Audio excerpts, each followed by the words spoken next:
What's up, YouTube? Today we are looking at a piece by Witch Doctor Zero, the Cowhide Finger Banger. And it's a finger sap, 2 fingers. You wear it like this. And this is solid lead, a lead ignat as it's called. And any slap with this would be very devastating. You could, I guess, do some knife hand, reverse knife hand action, but really, you have a steel bar on your hand now. You're going to want to, think of it like the head of a hammer and hit the places you would hit. So like clavicle would be extremely open to this, especially because this, you could really easily, like, say somebody's coming at you, you're both in neutral stances. As you fall back or as you step forward, and if you're going to step you're both squared up, you're going to let your back foot go back, or you're going to step forward. Either foot, you can slap really easily from, but if you guys work with weapons at all, there's the, little ways, angles of attack. This one would be from left to right diagonal, except on the clavicle. And, a lot of the saps. First of all, Witch Doctor Zero, great stuff. Obviously it is what it is. It's awesome. Really well done. And I might burnish some of this to like a high polish. I've got some stuff coming for it. You can burnish leather to your own specifications and make it look real sharp. I'm very happy with this. I think one of the biggest things this has going for it is, say you're walking along, this is in your pocket, you jam your fingers down into it, work it on, or put it on and put your hand back in your pocket, and all of a sudden you're armed. You don't need to grab anything, you don't need to fidget for anything. Just as quick as throwing hands, you can slap somebody in the face, in the head, clavicle, sternum, elbows, wrists, break a forearm, break a knee, shatter an orbital, kind of depending on where people are at. And I think about a lot of these saps, besides the traditional ones, like finger saps and some of the smaller saps, this idea that someone's going to get you, or that some jiu-jitsu fighter, what jiu-jitsu, we're going to fight? Yeah, sure. Eventually. I think eventually they could lock it in, and as long as I didn't go for my non-existent gi, right? I'm not wearing a gi in real life, wearing a t-shirt or whatever. And they're ready to take some pain. I think, they could probably get me a jiu-jitsu, someone who's proficient, probably at like a black belt or somebody. But the thing is I'm never going to be unarmed. Unless you literally bust into my house and get to the shower before I get to my gun. And I'm in the shower naked showering, right? Like, that's what I mean by that. It's never going to happen. And in non-pervasive environments, like, I'm going to have this on me. You know what I mean? Like, this is a scary, this would crack somebody's skull wide open. No doubt. There's no doubt about that. And it's a great size. It feels light in my hand. Doesn't feel like anything, but this is something you can slip on and make your way down a hall, or set in a theater, or say you're out walking, you can put this on. I don't know if I would jog with it necessarily, but and I'll probably put a coat of something on this. Actually, I don't know if I will. Might just leave it, let my hands color it. The point being is that, kind of like brass knuckles, they open you up to many more options for self-defense. Some of that will be dictated by the weather. Some of that, like I did the video last Sunday, kind of went over not like how I kind of operate as far as escalation of force, how it might be wise to do that.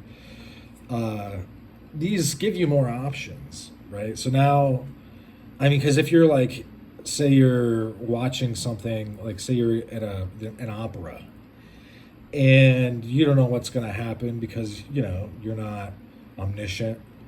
So you bring this and you have in your pocket. This is going to look a lot more inconspicuous than, say, if you were to get caught with brass knuckles.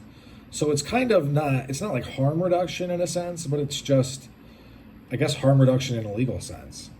And that you're kind of what is called hard targeting yourself, in both lanes there, in that you are not going to the opera unarmed, and also you're making it so if you get caught with this, you could. I mean, I honestly would say this is for massage. This is for massaging my whatever tendon people. You know what I mean. My sciatic nerve. I gotta massage my sciatic nerve. Who's going to catch you with this and then even know what it is, right? People know what brass knuckles are. I mean, they're kind of infamous for being so badass. But yeah, just something to think about. This is, I mean, obviously I'm collecting impact weapons right now, so it makes sense that I would pick this up. This is $75 before shipping. He gives a small military discount, very much appreciated one though. But I just want to be transparent in that I think I get like, when I use it, I get like 10% off or something. Which isn't, I mean, like, it does actually make me pull the trigger, probably more than I should be, but it's like, fuck it, why not?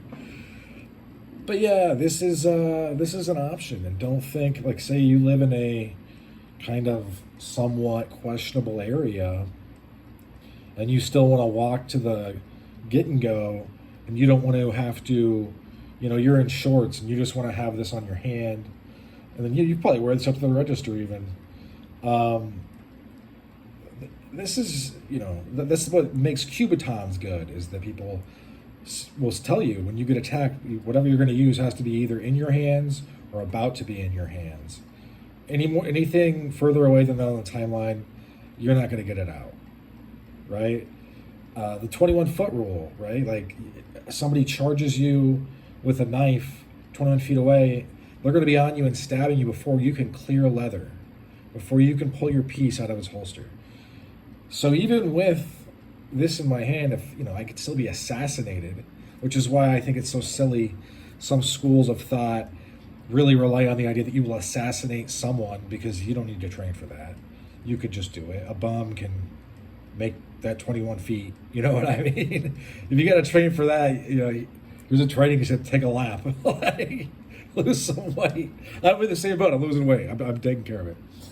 But the point being in that this is going to be something that really makes sense in a lot of situations where a Bowie knife is totally, completely out of the question.